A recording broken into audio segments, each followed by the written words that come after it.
Hello and welcome back to the KCC channel. I'm Rob and I hope you are having a wonderful day today. Today I have 4 stories for you from the Malicious Compliance subreddit. Before we start that, if you're new here, make sure to hit that subscribe button. It's completely free and you can always change your mind later. But if you stick around, my friend Carmen here just might have some cookies for you in the near future. Alright, on to the stories. Let's jump right in. This story comes to us from Give Me Una. The case of the franking slicer. Back during the 90s in the UK, when you're in your final years of secondary education, or you could call it your GCSE years, the schools did something called workplace experience. This was basically where you find a job where you spend 2 weeks experience working after you leave school. Even then, I found it pointless for many reasons. In my case, I couldn't find a job that would accept me, so the school went looking and found one for me. To make note, I wasn't the only one the school had to help on this. Well, the school found me a placement in the office at a dedicated mechanics education school. Basically, it was a mechanic shop like any other, but where the mechanics working on your car or van are students training for their mechanics qualifications. While I was there, I wasn't allowed to do much, like they didn't want me there at all, so I was given menial tasks: deliver documents to offices next door, fetch coffee, use the franking machine, and other stuff. It was like they just volunteered me to do stuff they didn't want me to do. However, when it came down to it, it was mostly simple, easy jobs, apart from fetching coffee from the staff kitchen. They had this little room which was called the mail room. It wasn't big. I could stand in the middle of the room and touch all 4 walls. There was a desk attached to the wall and a shelf above it with a bunch of mailing bags, the usual stuff you'd find in a mailroom of an office. In this case, there was a franking machine in the middle of the desk with 2 baskets to one side used for placing mail ready for franking. One for first class postage and the other for second class. For those not in the know as to what a franking machine is, you'd have better luck looking them up, but I'll give you the footnote. When you get mail and you see in the top right printed markings instead of a postage stamp, that is where the franking machine comes in. Businesses can go to Royal Mail and bulk buy postage or whatever. I'm not exactly sure how it works. The franking machines print those postage details onto the envelopes instead of a person going through the hassle of removing postage stamps from the stamp books and making sure to stick it in the correct place on the envelope. With the machine, the job is done quickly. So down to the malicious compliance. As you have figured out, this compliance was with the franking machine. I was taught how to use the machine. It was already pre-programmed with what to print. All I had to do was select whether to print first or second class postage. Then I would slot an envelope into one side like I was swiping a bank card to pay for groceries. After the envelope enters the machine by a certain amount, the machine activates and pulls the envelope through. I soon found out that this machine had a temper. Sometimes it would take its time pulling the envelopes through, other times it'd yank the envelope out of your hand and shoot it against the wall. Surprisingly, with an intact, properly printed frank mark. One day I was told, "Go do the mail," and so I did. I slotted an envelope into the machine and it did its usual. However, with one new result. It had sliced open the envelope. As in, you can remove the letters etc. from the inside of the envelope, like someone had just opened their mail with one of those letter opener knives. I grabbed the envelope and went to my boss. The following conversation isn't exact, but you get the idea. "What do you want? Surely you haven't finished with the mail already." "No, I've barely started." "Then go finish it." "I can't. There's a problem with the franking machine." "There's always a problem with it. Just go back and finish posting the mail." "But it's slicing the envelopes open." I tried to show her the sliced envelope. Boss ignored the envelope. She said, "Just frank the mail, will you? Or is that too difficult of a job for someone learning how businesses work?" "Okay, but it's not my fault if something bad happens." I turned and returned to the mailroom. Along the way, I grabbed some paper and wrote on it that I apologized for the damaged envelopes, that the machine was slicing them open, and that my boss refused to listen to me about it. Then I proceeded to put envelope after envelope through the machine. Every one came out sliced open. I must have done a couple hundred of them for first class alone. Once done, I didn't put them in mailbags, I just neatly piled them at the side of the machine with the letter on top. About half an hour before the end of my shift, someone came into the office carrying several of the envelopes and my letter. I quickly found out that he was the boss of the business, as in the highest position. He'd apparently stepped into the mailroom with a few of his own letters for franking and found the pile.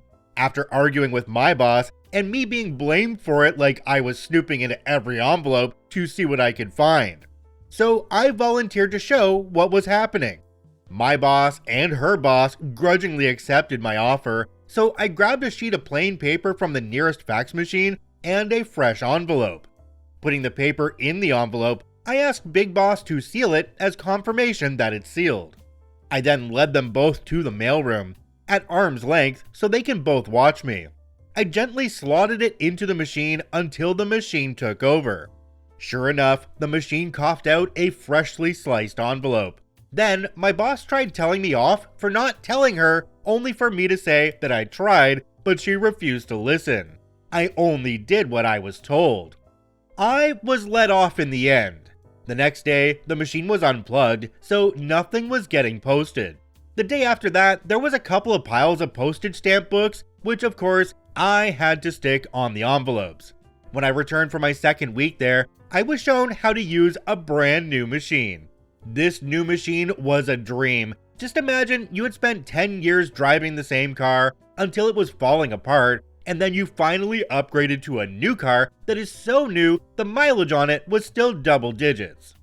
Until I left that place, I was still given menial tasks, but my boss never ignored me again. A few years after leaving school, that business closed up shop. The building then got taken over by a big brand tire company that also did MOTs, alignments, etc. Jumping down to the comment section on this one, there's one from a user called Tintin Tinuvi. It says, "As a manager, this kind of behavior always mystifies me. It's so easy to just wait 30 seconds and get pissed off at stupid after you've verified it's stupid. Also, teaching is fun. Even if I had someone specifically hired or acquired for free to do the odd jobs, they should get started with PPE, SDS, safety procedures, in between stamps or staples or what have you. A high schooler can learn those things, plus basic vehicle services like oil change, and leave with extremely useful life skills." Another commenter down below called Really Can't Not said, "Franking machines even now can be temperamental AF. I work for a third-party business that handles outgoing first-class mail, and the main franking machine we use to meter mail, just over a year old, peels strips off the backs of envelopes. Started doing it about 2 months in. It's been fixed, which of course means it's now worse." OP responded to this one and said, "Quite a few businesses these days in the UK outsource their printing for mailing to independent companies. Basically, they email documents to the printing company, who prints the letters, puts them in envelopes, and then ships them off. You can see this on the envelopes as the return address is usually the printing company." Okay, so I have experience with the machine like this. I've never heard it called a franking machine. I don't know if that's something from overseas or whatnot, but it's called a postage meter where I worked. And it actually had a feature on it where you could tell it to open every envelope you put through. It wouldn't print postage when it did that, but there was a feature there that brought out a blade and would cut an envelope open. I'm guessing in the case of OP, that one had the same feature, and maybe it was just sticking out because it shouldn't have printed postage and cut the envelope open at the same time. So maybe just a little bit of tinkering to get the blade to go back in would have fixed the issue. This story comes to us from Oddzone4359. Boomer got malicious compliance on me. Warning, this is wholesome AF. This is also a throwaway account. Anyone who knows me will be able to ID me from this story. I have a hobby that I turned into a small business. It's not a lot of money, but it's kinda nice and it's a thing that I enjoy doing. Over the last 5 years or so, I have developed a reputation as a man of my word and someone who provides a great product at a fair price. I live in an area that has a lot of vacation homes around a lake. These homes are owned by people who have $500,000 or more to spend on having a place on the lake to go on weekends during the summer. Mary and Steve were two of these people. Mary and Steve own a couple of businesses. They are known for treating people fairly. Even people that they have fired will tend to acknowledge that they had it coming. Mary stopped by my shop back in September. She wanted to hire me to do some work for them for Steve's Christmas gift. I could do what she wanted me to do. I gave her a price tag of $5,500. She agreed instantly. We shook hands and I went to work. I got it finished up December 20th, just in time. I had to take a few days off from my regular job to make it happen. Mary was thrilled at the results. She went to get me a check and she wanted to write it out for $11,000, double what we agreed on. I declined, telling her the $5,500 was what we agreed to, and that's all I was going to take. December 26th rolls around and Steve shows up thanking me for his Christmas gift, gushing over the craftsmanship, then complains I wouldn't take the bonus money that I was offered. I explained to him, Mary and I agreed on the price and we shook hands on it. A deal is a deal. Steve says to me, well, at least let me buy you and your girlfriend dinner 21 times. He had a big crap-eating grin on his face. I should have known he was up to something. I thought about it, thinking local restaurants, and agreed. Then he said, my choice, any place I choose, all on my dime. In hindsight, this should have clued me into the fact that he had something up his sleeve. I smiled, laughed, and said, okay. The entire month of January went by. I didn't hear anything from Steve and Mary, which is fine. We're not exactly in the same social circles.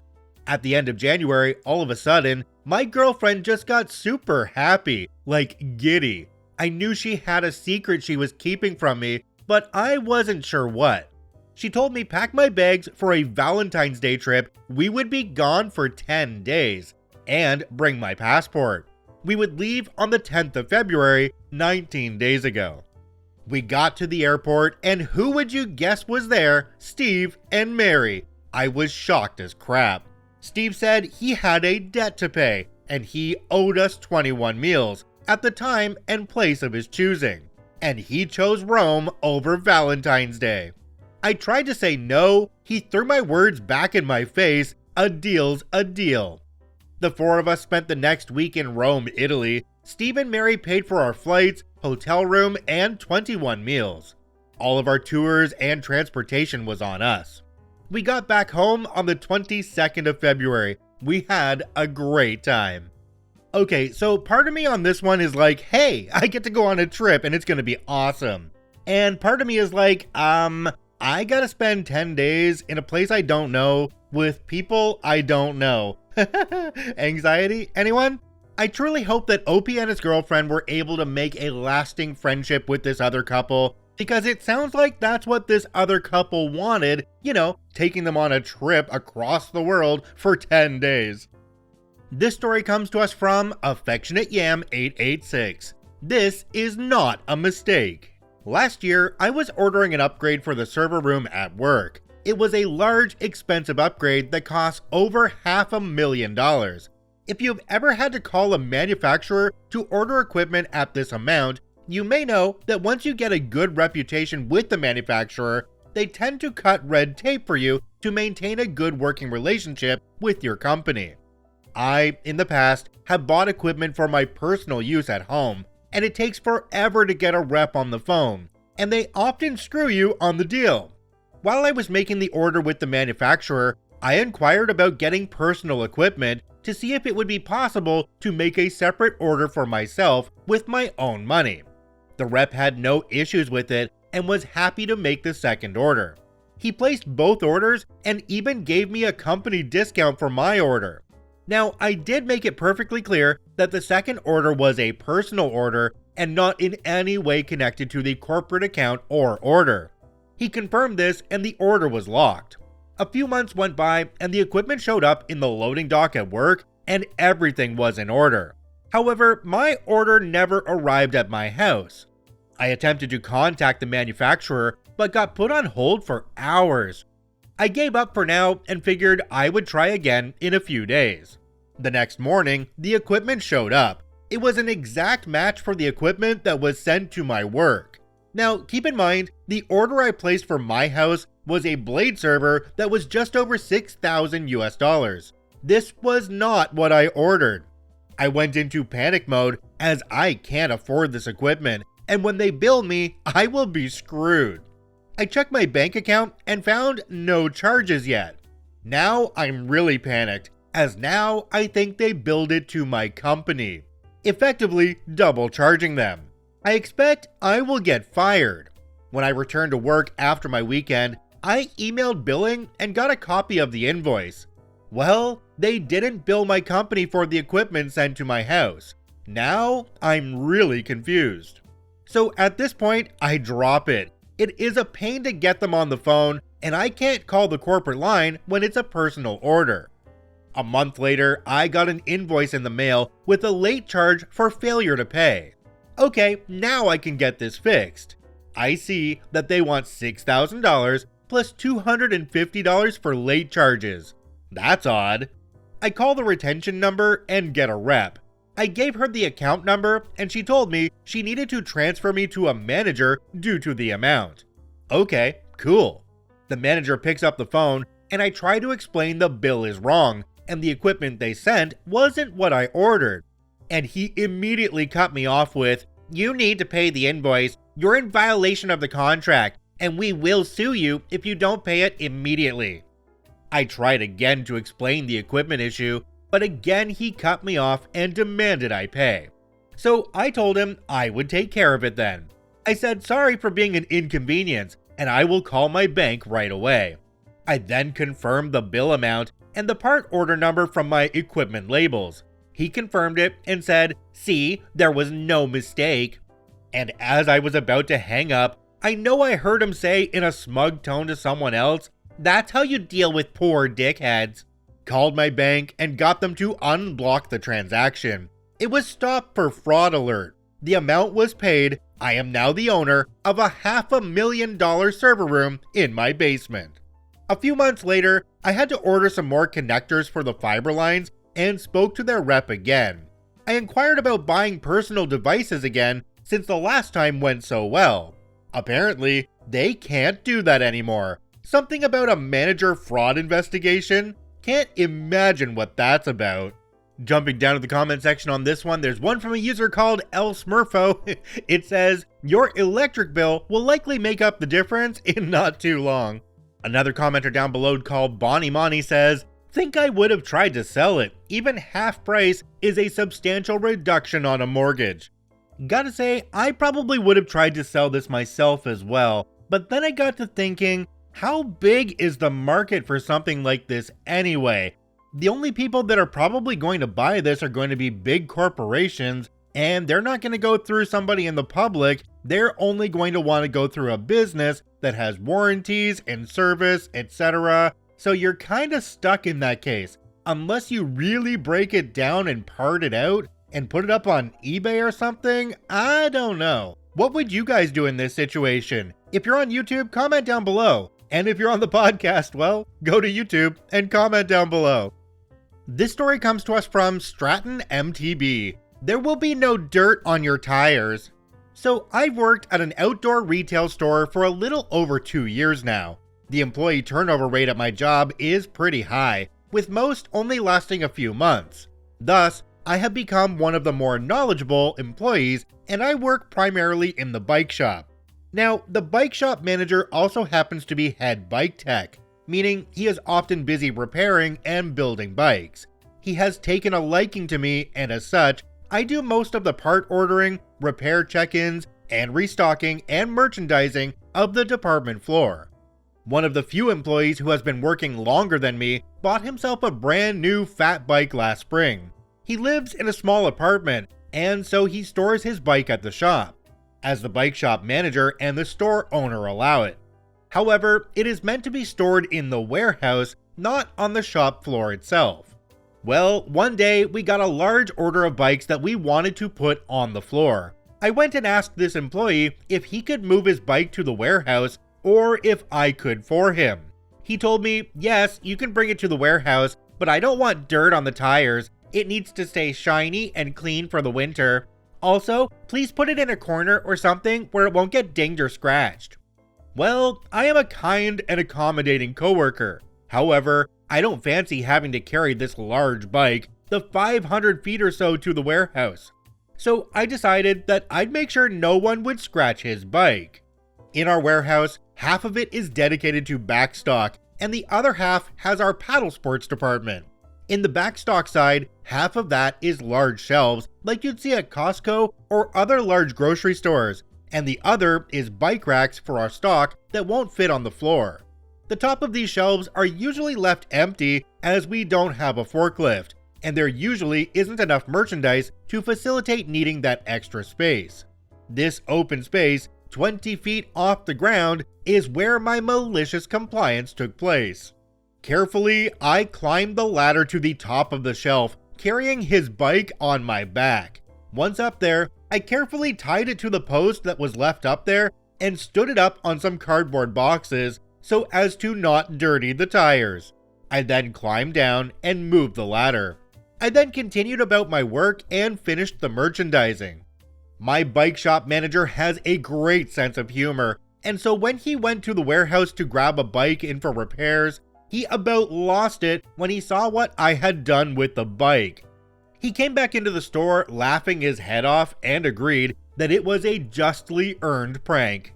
My coworker who owned the bike, on the other hand, did not find it quite as funny.